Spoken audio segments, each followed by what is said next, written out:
BuzzFeed is laying off hundreds of employees, it claims, because they want to focus on profits. CNN says BuzzFeed is preparing to lay off about 15% of its employees. The coming contraction is the latest example of a media company making cutbacks in a difficult operating environment. The reduction will affect multiple departments, including the news division, according to sources familiar with the matter. BuzzFeed has about 1,450 employees, so about 220 will be leaving, one of these sources confirmed. After extensive work in the past few months, we've developed a good understanding of where we can consolidate our teams, focus on the content that is working, and achieve the right cost structure to support our multi-revenue model, Peretti, the BuzzFeed CEO, wrote. But I think that the real reason is because they get less views than normie YouTubers. No one trusts them, and their content is stale. Just look at this screenshot on January 24th that I took. That's right, it's still pinned days after this particular story was debunked as fake news. And look at this engagement. I mean, they get like 1 or 2 shares. I get more engagement on my Twitter than this, and quite frankly, many people get more impressions than this. It's just sad.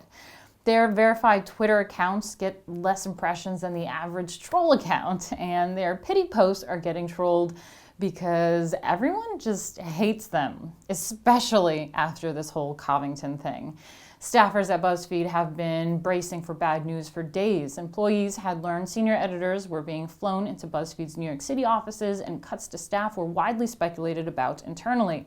Executives were trying to wait until next week to announce the restructuring, but the speculation and leaks sped up the timeline. This is going to be a tough week, BuzzFeed news editor Ben Smith said in an email to staffers as the news trickled out on Wednesday evening. Now, I don't really want to laugh at someone's misfortune, but oh my God, BuzzFeed is going down. One employee that was laid off took to Twitter to announce that her whole department is gone and asked if anyone was hiring and offered her credentials. And look at that, a literal PhD in romantic comedies. What? What in the world? What kind of degrees are they handing out nowadays? Okay, and let's not forget her tweet and BuzzFeed headline, "Goy bye."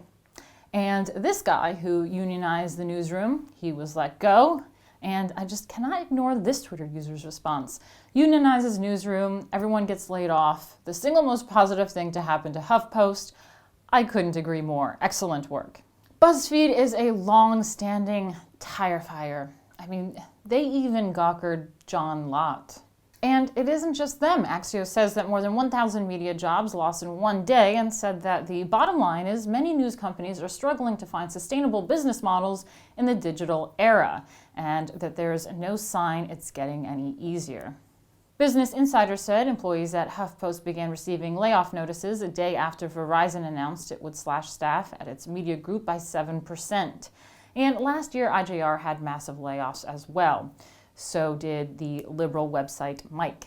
But what does this mean? It seems to be hard for the media, sure, and I don't think that producing fake news is helping any between repeated false accusations on Trump. I mean, who could forget the whole dossier thing? And the Covington fiasco. I just don't think that the media is doing themselves any favors. And it's more than just a digital media issue. It's an issue with understanding the American people. If you want to see more from me and the rest of the Rebel team, like and subscribe.